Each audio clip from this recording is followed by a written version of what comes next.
दोस्तों, कैंपिंग करना किसे नहीं पसंद। मगर क्या हो जब कैंपिंग की सुहानी यादों के बदले ये आपके लिए एक दर्द देने वाली याद बन जाए। कुछ ऐसी ही एक घटना हुई थी हमारे साथ। तो पूरी कहानी जानने के लिए बने रहिए हमारे साथ। स्वागत है दोस्तों आपका हमारे चैनल दी डार्क नाइट में। तो चलिए बढ़ते हैं आज की कहानी की ओर। हम 5 जने मेघालय की पहाड़ियों में कैंपिंग करने गए थे। हम लोग कैंपिंग करते हुए स्वीट फॉल्स पहुँचे। शिलोंग में स्थित स्वीट फॉल्स एक झरना है जो हैप्पी वैली से लगभग 5 किलोमीटर दूर है और इसकी ऊंचाई लगभग 96 मीटर है। यह शिलोंग में सबसे सुंदर मगर सबसे खतरनाक झरने के रूप में भी लोकप्रिय है, इसीलिए हमें वहां जाने की जिज्ञासा बढ़ गई। सड़क के खराब निर्माण और इस झरने की भयावह प्रकृति के कारण पर्यटकों को झरने के करीब जाने की मनाही है, मगर फिर भी हम लोगों ने तय किया कि हम लोग वहाँ सभी से बचते हुए जाएंगे और कैंपिंग करेंगे। स्थानीय लोग इस झरने को खतरनाक कहते हैं क्योंकि ऐसा माना जाता है कि यहाँ पैरानॉर्मल एक्टिविटी काफ़ी सक्रिय है, और इसे लेकर हमारी उत्सुकता और बढ़ गई क्योंकि हम लोग आज के युग में जहाँ टेक्नोलॉजी इतनी बढ़ गई है वहाँ ये सब बातें सिवाय दकियानुसी के और कुछ नहीं लगती है। और तो और यहाँ एक बात ऐसी है कि ऐसा कहा जाता है कि यदि लोग विषम संख्या में जाते हैं तो वे सम संख्या में लौट कर आते हैं। इतना ही नहीं, यह झरना कई आत्महत्याओं का विषय रहा है और कई मौतों के लिए कुख्यात रहा है। हम सब इन बातों को दरकिनार करते हुए अपने next camping station Sweet Falls की तरफ निकल पड़े। हम सभी को वहां पहुंचने में शाम होने वाली थी। हम में से अनिल को वहां जाने में बहुत डर लग रहा था, मगर हम सब के समझाने के बाद अंत में वो तैयार हो गया। हम सब शाम में वहाँ पहुँच गए और आसपास के लोगों के जाने का इंतज़ार करने लगे। बारिश तो वहाँ लगातार हो ही रही थी और अब आसमान में अंधेरा छाने लगा था। पूरी तरह अंधेरा हो जाने के बाद हम सब ने पास के ही होटल में थोड़ा चाय नाश्ता किया और वही इंतज़ार करने लगे सभी लोगों के जाने का। होटल में भीड़ कम होने के बाद हमने उस होटल वाले से स्वीट फॉल्स के बारे में जानकारी लेनी चाहिए, मगर उसने ज़्यादा कुछ ना बोलते हुए केवल इतना ही कहा, अगर आप अपनी ज़िंदगी से प्यार करते हैं तो उस जगह से दूर ही रहना। मगर हम लोगों का तो मूड कुछ और ही था। इसी के साथ हम लोग उस झरने की तरफ जाने लगे। उस बारिश वाली रात के अंधेरे में जंगलों के अंदर कुछ भी देख पाना काफ़ी मुश्किल हो रहा था हम लोगों के लिए, मगर हम लोगों ने वहाँ जाने की जिद ले रखी थी। सभी मुश्किलों को पार करते हुए आखिर में हमें झरने से कुछ 1 किलोमीटर की दूरी पर एक ऐसी जगह मिली जहाँ हम लोग रुककर आराम कर सकते थे और साथ ही इस जगह से जुड़ी घटनाओं को एक्सप्लोर कर सकते थे। अभी कुछ रात के 10 बज रहे थे। हम लोगों ने 5 लोगों के लिए 2 टेंट बना रखे थे। एक में मैं, विष्णु और सूरज थे और दूसरे वाले में अंकित और अनिल। हम लोग टेंट में रात का खाना बनाने की तैयारी कर रहे थे, मगर आसमान में मौसम ने अचानक से करवट ले ली। हल्की फुल्की बारिश ने अब मूसलाधार बारिश की शक्ल ले ली थी और ये सब इतनी जल्दी हुआ था कि हमें समझने का मौका भी नहीं मिला। बाहर चल रही हवाएं हम सब के लिए मुश्किलें बढ़ा रही थी। ये सब हम झेल ही रहे थे कि इतने में कहीं से एक लकड़ी का टुकड़ा हमारे टेंट के अंदर छेद कर गया, जिससे टेंट के अंदर का सारा कुछ सामान भीगने लगा। हमने तुरंत अपना सामान समेटा और दूसरे वाले टेंट में चले गए।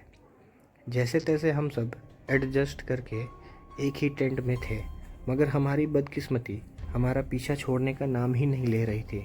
इस टेंट के अंदर भी लीकेज होने लगा था और हम सब इस समस्या में फंस गए थे कि हमें क्या करना चाहिए।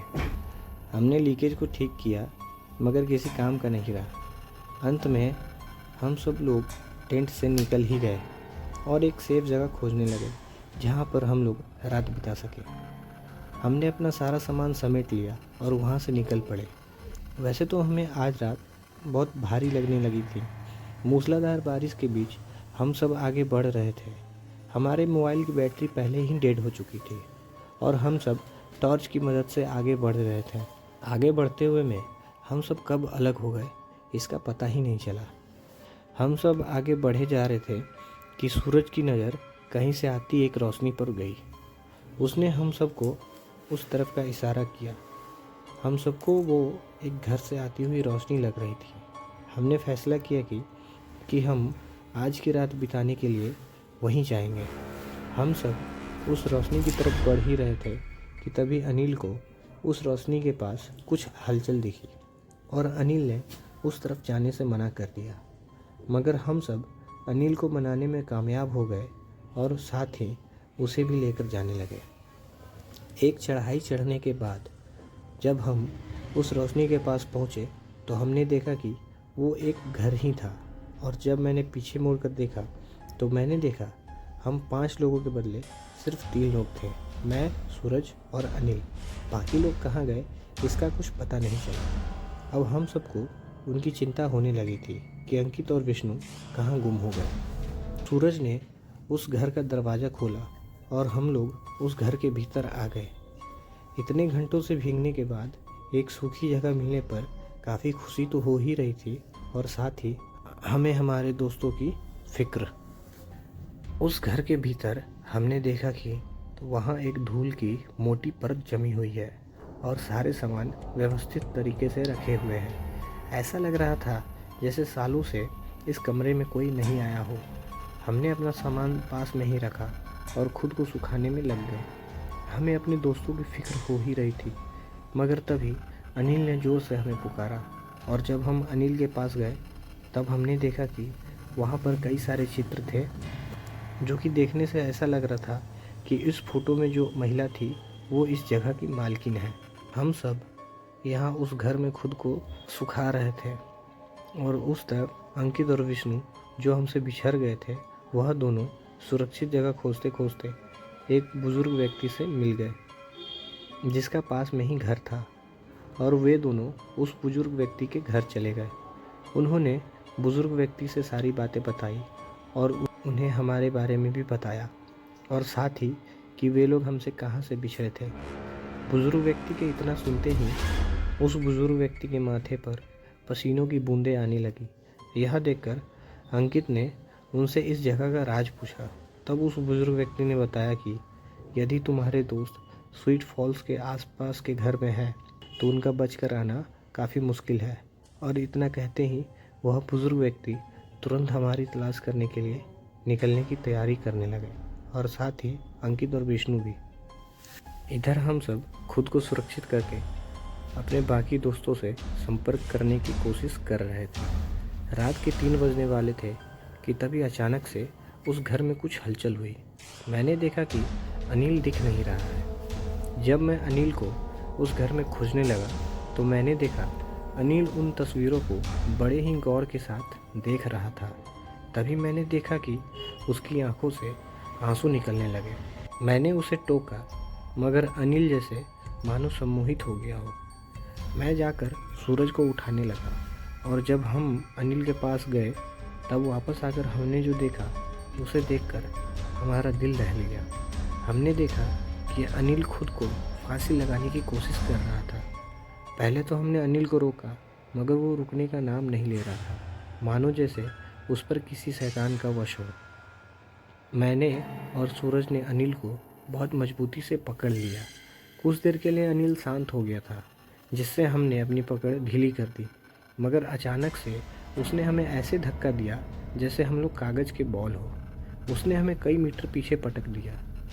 हमने खुद को संभाला ही था कि हमने देखा अनिल अपनी हाथों के नसों को किसी नोकदार चीज़ से काटने की कोशिश कर रहा है।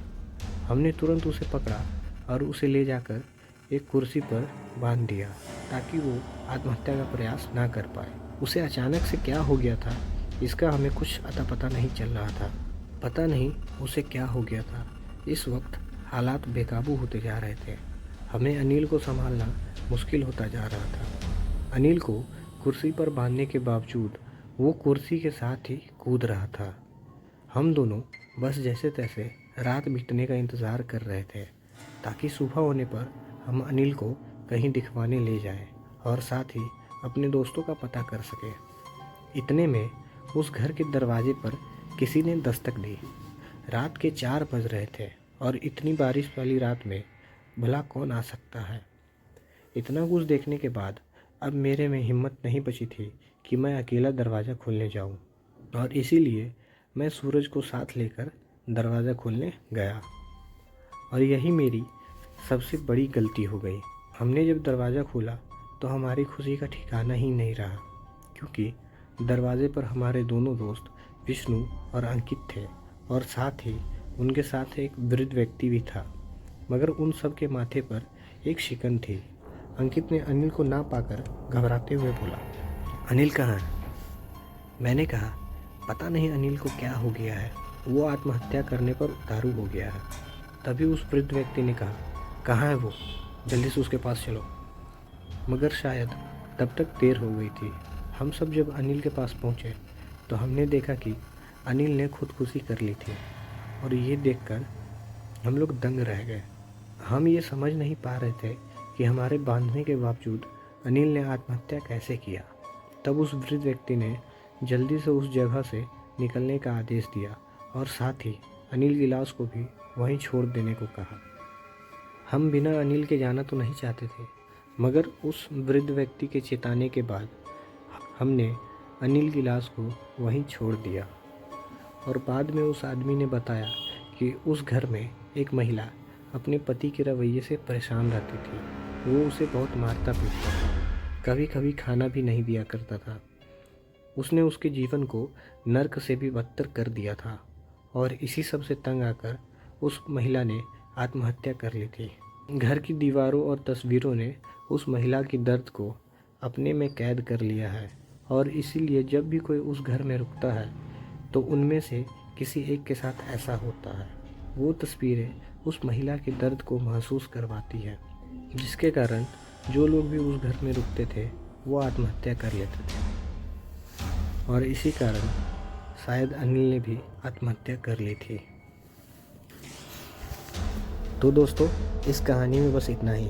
मिलते हैं आपसे अगली नई कहानी में। अगर आपको ये कहानी अच्छी लगी हो तो इसे अपने दोस्तों के साथ शेयर करें, कहानी को लाइक कमेंट करें, और अगर आपने अब तक हमारे चैनल को सब्सक्राइब नहीं किया तो सब्सक्राइब करें।